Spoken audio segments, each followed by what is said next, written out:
जय हिंद, जय भारत, जय छत्तीसगढ़, जय जोहार दोस्तों। Y I respect Modi ji, ये सीरीज़ के अंतर्गत मैं कुछ ऐसे कार्यों को आपके सामने रख रहा हूँ जिसके कारण मैं दिल से वास्तविक अर्थों में मोदी जी की क्यों रिस्पेक्ट करता हूँ। और ये कारण ऐसे हैं जो दूरगामी प्रभाव वाले विजनरी लीडरशिप द्वारा किए जाने वाले कार्य हैं।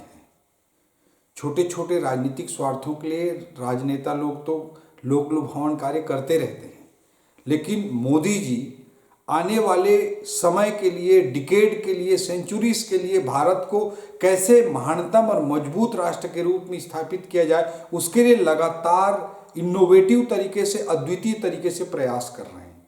उसी के लिए मैं उनसे प्रभावित होता हूँ। इसीलिए मैंने भारतीय जनता पार्टी की राजनीति का मोदी जी की लीडरशिप में हिस्सा बनने का निर्णय लिया, उसी सोच के साथ। तो आज मैं चर्चा करूंगा स्टार्टअप्स के बारे में।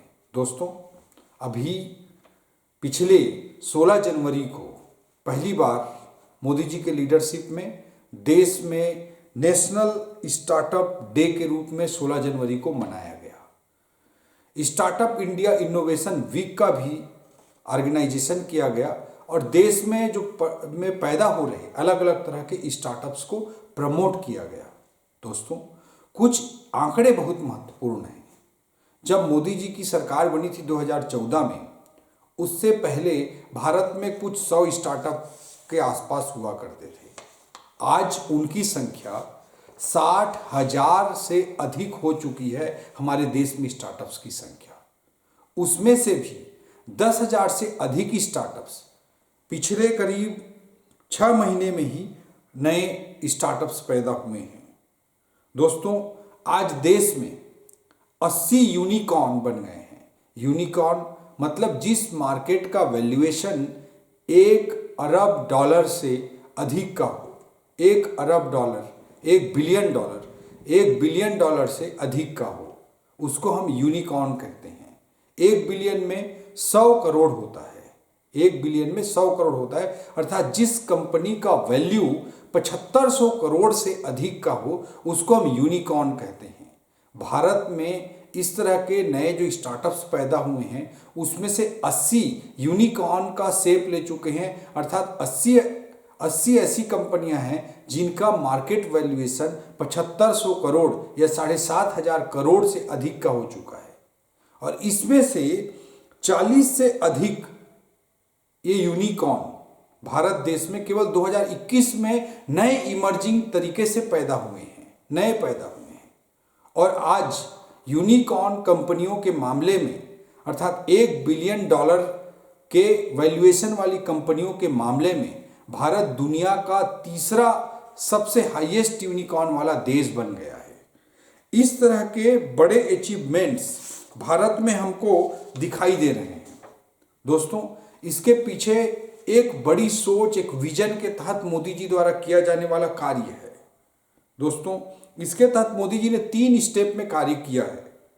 पहला चीज कि सरकार में जो रेड टेपिज्म होता है, हर चीज को लाल फीताशाही में जकड़ कर रखना, ब्यूरोक्रेटिक अड़चनों में फंसा कर रखना, उससे युवाओं को, स्टार्टअप के होल इकोसिस्टम को बाहर लाने का पहला काम किया गया है।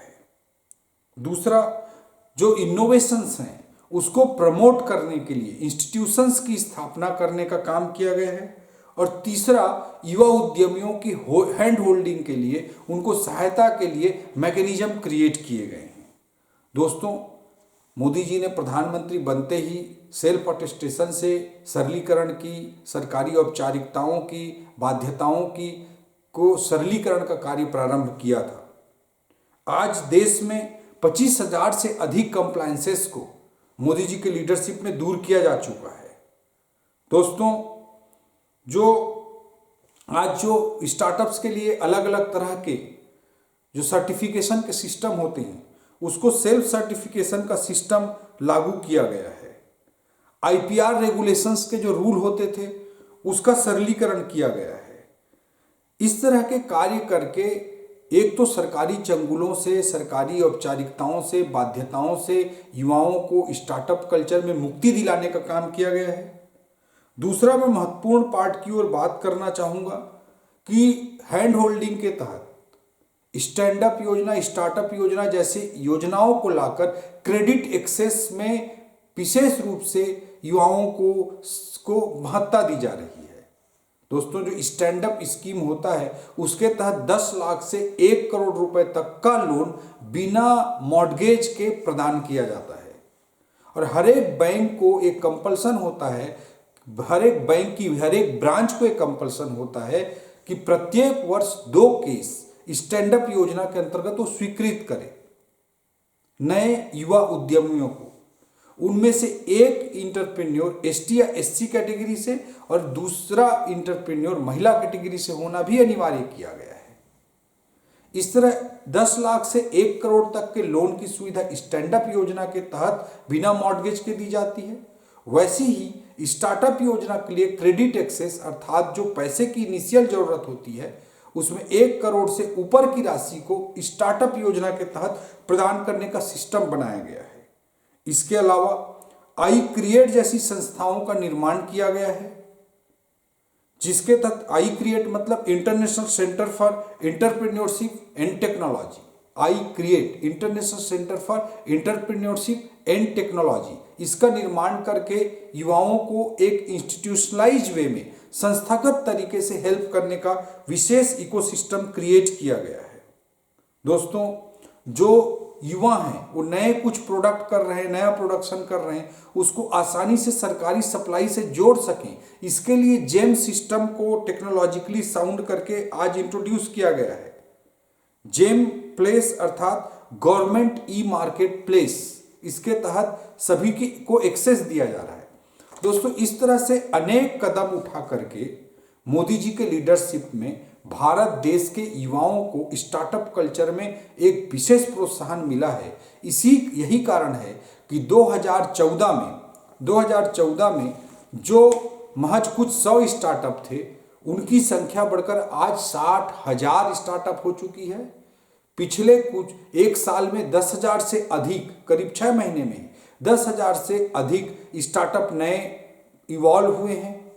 80 यूनिकॉर्न बन गए हैं, उनमें से 40 से अधिक यूनिकॉर्न केवल 2021 में क्रिएट हुए हैं। और भारत यूनिकॉर्न के मामले में दुनिया का 3rd हाईएस्ट वाला कंट्री बन गया है। दोस्तों, भारत आज युवाओं का देश है। पूरे दुनिया की 20% युवा आबादी भारत में रहती है। भारत के 65% आबादी 35 वर्ष से कम आयु वर्ग के युवाओं की है। भारत की 50% आबादी 25 वर्ष से कम आयु वर्ग की युवाओं की है। और जब पूरी दुनिया जबकि बूढ़ी हो रही है, जापान की औसत आयु आज 47 वर्ष हो गई है, यूरोप की औसत आयु आज 46 वर्ष हो गई है, ऐसी स्थिति में भारत की औसत आयु मात्र 29 वर्ष है। अर्थात भारत दुनिया का सबसे युवा देश है। पूरी दुनिया के युवा जनसंख्या का 5वां हिस्सा अर्थात 20% युवा तो भारत में ही रह रहा है। तो ये युवा जब इनोवेशन के माध्यम से, नए स्टार्टअप कल्चर के माध्यम से आगे आएंगे, तब भारत निश्चित रूप से नॉलेज बेस्ड इकोनॉमी बन करके पूरी दुनिया में 21वीं सदी में राज करने के लिए आगे बढ़ पाएगा। हर तरीके से भारत पूरी दुनिया को कंट्रीब्यूट कर पाएगा और सबसे बड़ी शक्ति के रूप में, ग्लोबल पावर के रूप में, सुपर पावर के रूप में इस्टेब्लिश हो पाएगा।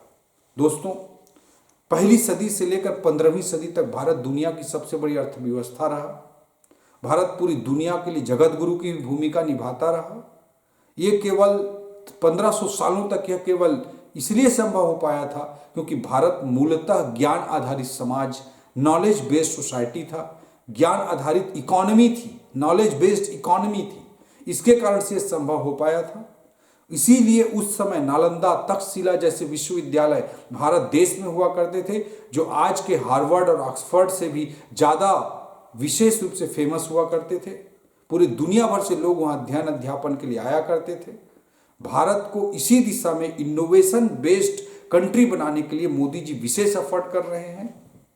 ये राजनीतिक नेताओं द्वारा लोक लुभावन जो कार्य किए जाते हैं उससे अलग राष्ट्र की मजबूती के लिए है। इससे ही आई रिस्पेक्ट मोदी जी, उनके लिए दिल में एक विशेष रिस्पेक्ट पैदा होता है। और इसीलिए मैं सीरीज चला करके इस तरह के उनके प्रयासों को मैं सबके सामने ला रहा हूँ। Y I respect Modi ji. आज इस पर हमने चर्चा किया। अगले हम एपिसोड में हम किसी अन्य महत्वपूर्ण विषय पर बात करेंगे। तब तक के लिए जय हिंद, जय भारत, जय छत्तीसगढ़, जय जोहार।